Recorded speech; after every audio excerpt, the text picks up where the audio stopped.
All right, for some of you younger guys that don't know what this is, these are a set of stud pullers from, I get these from Mac, but you can find them from Irwin, Snap-on, Matco, everybody's got them. But if you get them with Mac, it's SRM4A, and I'm using this right now on a 543 valve. I've got an 8mm out, and basically what it is a set of tumblers inside here that all, as you roll them together, they get tighter and tighter and tighter. And say, I've got a couple studs that are broke off that I'm going to have to weld out of here. But here is a stud that didn't come out. I've got a new stainless steel set going in. So here, reverse like you're going to try to reverse it out of there. And what ends up happening is try to get down as far as you can. So I'm reversing. It's getting tighter, tighter, tighter. And then when I watch closely.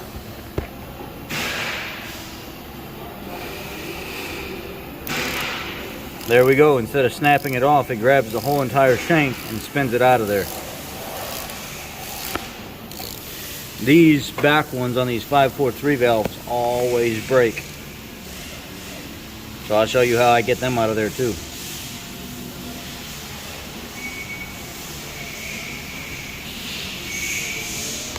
If this shank was long enough, I'd be able to pull them out of there with this extractor, but it's not. Well, I guess I'll say we'll try. Yeah, I prepped the center block, got all the rust and stuff out of it, washed it all down, brake cleaned it, brushed it again with and then I used Caterpillar black engine paint, painted the center valley and stuff, and then put the knock sensors back in where they belong. Came around, got all the rust and stuff away from the water pump, cleaned out the inside of the water pump housing. Came back here to the bell housing in the back, got all the rust and stuff off the bell housing and stuff back here and painted all that. And now I'm over here on these manifolds and I'm going to go ahead and prep and paint the sides of the block once I get all these studs out of here. Well, I may be proven wrong here because that stud extractor is actually grabbing that shank. Well, we'll see what happens. Because a lot of times it'll just strip.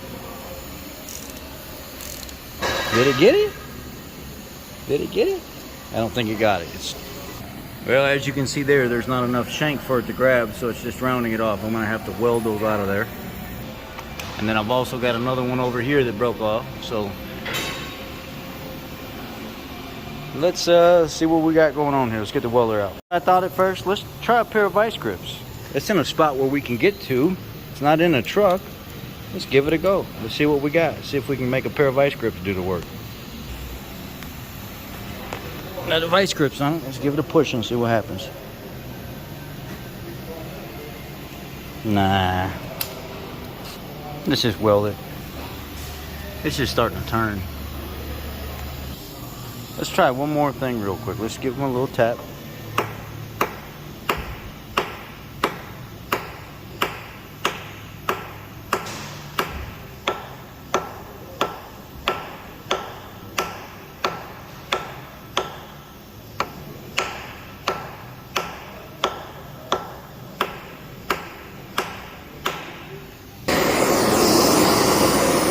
Give them a little heat.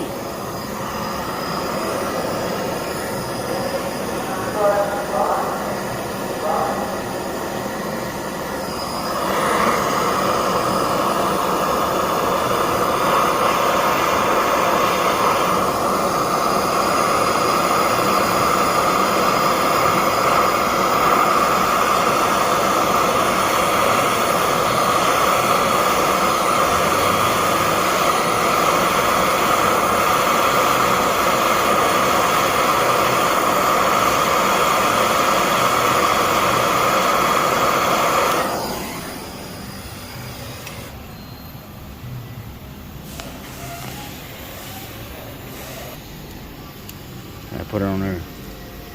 Squeeze it really hard this time.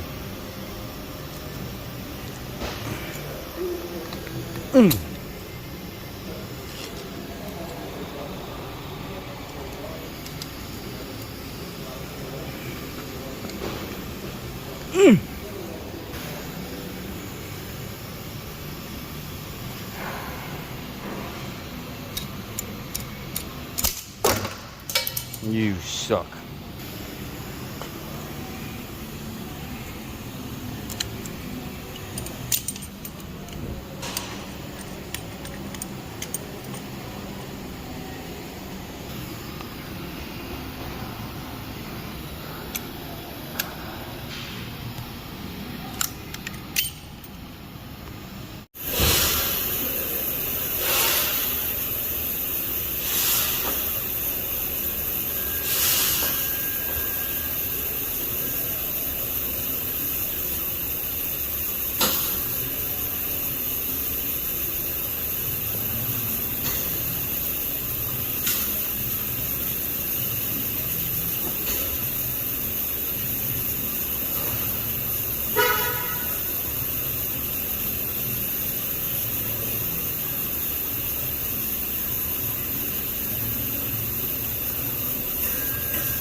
I use a bigger socket than what the nut calls for in case I weld over on the edge. I got a little room to put a socket on, and it'll still grab it. So that's why you see it so wobbly. I should have had a 17 on here, not an 18.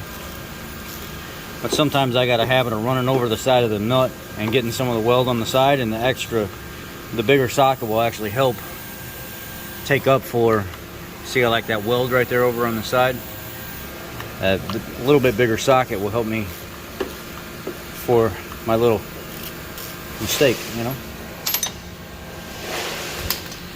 So I'm gonna get this side all cleaned up and painted, and the exhaust manifold put on, and then we'll move over to the other side, and I'll show you how to do one that's broke off inside the head. All right, so I didn't see, like I said, that I had got one more and it's broke off underneath right here. So what I'm gonna do is I'm gonna clean that out with a pick, and I may get a reamer and take those first few threads out, because that's where that sits right there, and it doesn't really do anything. You see that body? It goes right in there and stops, but a lot of times it'll rot out right in those first few threads, and it's fine behind it. So sometimes guys will take a little reamer and they'll clean all that out. Sometimes I could do it with a pick and I don't need a reamer, but we're gonna find out once we get in there. Actually, as I started cleaning it out, it started walking out. It's moving. So it's actually,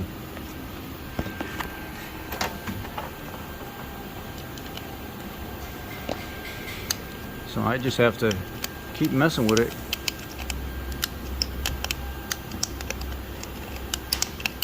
Eventually it'll come out.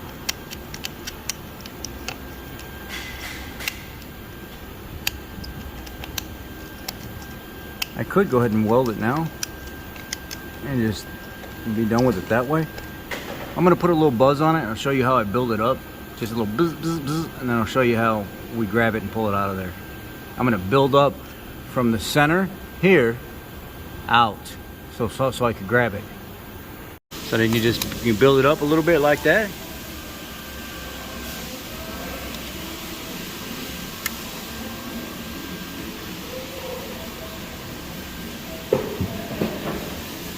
It's coming out slowly, little by little by little.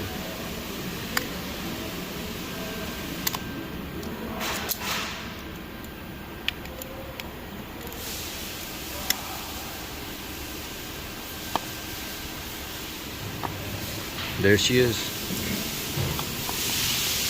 So let's just say it wouldn't have come loose that easy. You would have kept building that up, and then you would have welded a nut to the center portion that you built onto the body of that.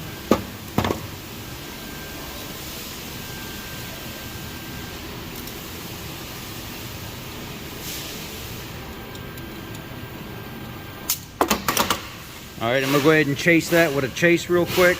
Just thread tapper chase. Clean it up real good. And then start getting my manifold ready to go on. Or put it on. I'm actually gonna put it on. Alright, now we're all set up and gasketed. I moved around to the front a little bit while we were in intermission here because some of my pulleys came in for the guy's engine, so I'm getting all that set up.